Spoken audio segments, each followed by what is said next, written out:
radio sababu kanmɔgɔw aw ni sɔgɔma nɛgɛ kaɲa 8 sanga ɲa 7 tɛnɛn gosira an fɛ yan sɔgɔmada in na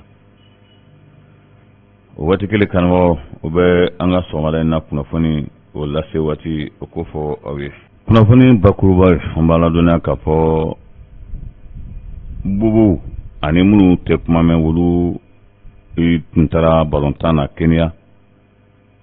o taara final la fo kɛra filanan ye nana ka na o jɔnjɔn k'o di Sogɛl Kokala Mayiga ma kunungo o ye foliba k'u la diɲɛ serigenan tɔnba olu ka ciralenw kan ka se an fɛ yan Bamakɔ bi ka sanga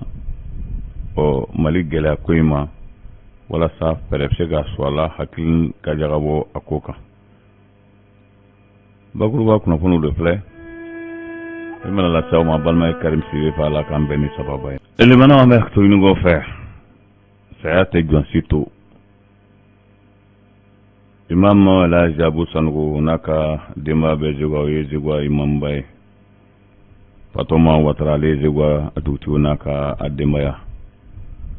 Magan Fofana Taba dɔgɔnin don n'a ka denbaya bɛ Zegwa Abdurahmane Mayiga Taba dɔgɔnin n'a ka denbaya bɛ Zegwa Ala ma hinɛna Laji Kane Lajini ka denbaya bɛ Zegwa Amadou Tembeli ale n'a ka denbaya bɛ Zegwa Taba sigiɲɔgɔn don Madu Jabi commerçant don o n'a ka denbaya bɛ Zegwa Jagura Kala dun bɛ Zegwa Abubakar Diallo ale ye Taba sigiɲɔgɔn n'a ka denbaya bɛ Zegwa Seydou Bagayo ale ye Taba sigiɲɔgɔn n'a ka denbaya bɛ Zegwa Mamoudou Diallo Papus ale ye Taba sigiɲɔgɔn ka denbaya bɛ Zegwa Amadou Bokoum ale n'a ka denbaya bɛ Zegwa Taba Teridou Alama hinɛla Gawusu Sagarala Taba Tirikundo o ka denbaya bɛ Zegwa Samurula Alama hinɛla la Taba Teriru ka denbaya bɛ Zegwa ninnu ko ko dusukun tɔrɔlen bɛ terisiraw ani balimasaw bɛɛ lajɛlen ladɔnniya a k'a dɔn k'a fɔ dɔw terikɛ dɔw sigiɲɔgɔn n'o tun ye Amadou Jawara ni tɛnɛnsumana kun don Zegwa Ala ye Jawara ka kalifa minɛ lasura a kɛra Kajolo Kasi to san 60 ani san 7 bɔɲɔngo sutarali n'Ala sɔnna bɛɛ lajɛlen bɛ kɛ bi nɛgɛ kaɲa 16 waati a ka denbaya la quartier Lafiyabugu Madame Jawara Asanso ale ye Taba furumuso ye Madame Jawara Sali Sidibe Taba furumuso don Jawara la kan minnu bɛ Kumantu Jawara la kan minnu bɛ Madinɛ Jawara Cɛmɔgɔ Jawara Taba den don o n'a ka o bɛ Bamakɔ Bakari Kulubali commune bɛ o n'a ka conseil bɛɛ lajɛlen Zegwa Elhaji Imam Bakari Kone ale n'a ka denbaya bɛ Zegwa sanfɛ imam don ninnu ko dusukun tɔrɔlen bɛ terisiraw ani balimasaw bɛɛ lajɛlen ladɔnniya a k'a dɔn k'a fɔ dɔw terikɛ dɔw sigiɲɔgɔn n'o tun ye Amadou Jawara ye Amadou Jawara ni tɛnɛnsumana kun don n'an b'a fɔ ma ko Jawara Ala ye Jawara ka kalifa minɛ lasura nɛgɛ kaɲa 3 waati ka si to san 60 ani san 7 sutarali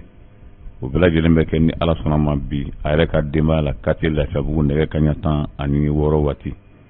an bɛ ka jɛ ka dugawu dun kɛ Jawara ye Ala ka hinɛ la Ala ka a jigiyɔrɔ ɲa Mali ntolacila minnu ni olu ye bobow ye lasumiye olu tun taara farafinna keleya ntolaci kɛnɛ kan o ko Ala ye o qualifié final la wa o kɔni ma kubu sɔrɔ nka o nana kɛra deuxième siratigɛ la o nana ka n'u bonya di kunungo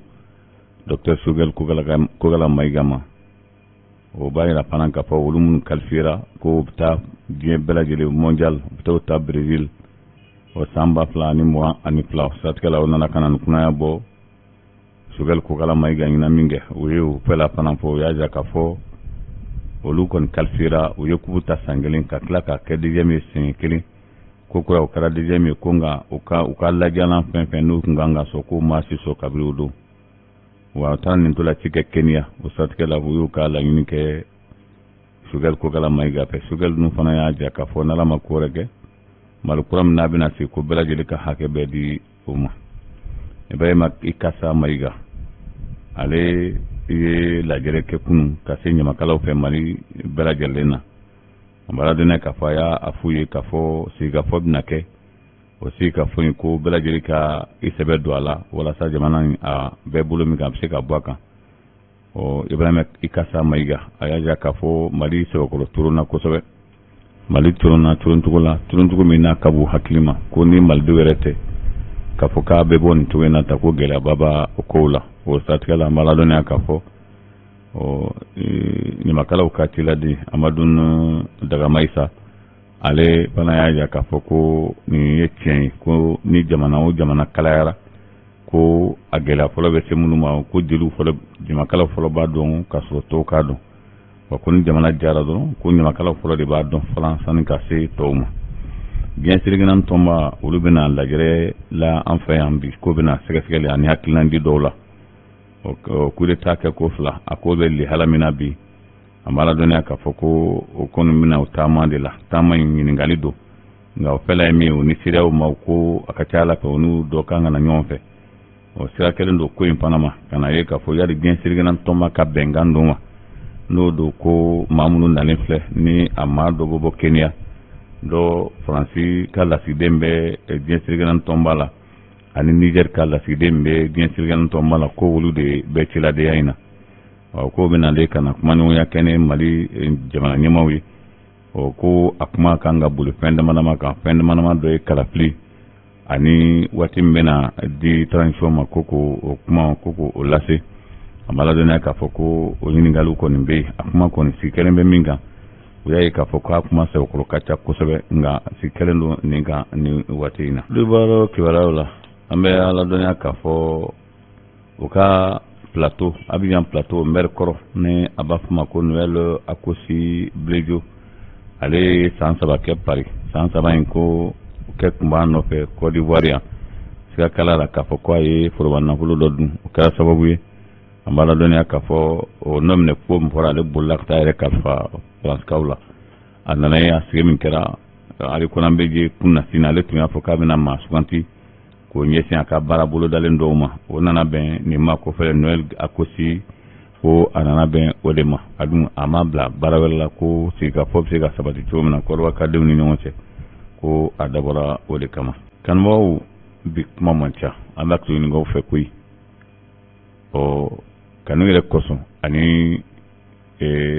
baara yɛrɛ kosɔn kunnafoni maaw mago bɛ kunnafoni na n'o tɛ a kun ka gɛlɛn ma bi kosɛbɛ nka aw yɛrɛ bonya kosɔn an sera ka ninnu fara ɲɔgɔn kan ka na n'a ye n'o tɛ ne yɛrɛ terikɛ de bannen filɛ n'o bɛ tari kɛ Amadu Jawara la an b'a fɔ min ma ko o Jawara o la an b'a deli bɛɛ fɛ an bɛɛ ka jɛ ka don o don kɛ Jawara ye an ka sigi communiqué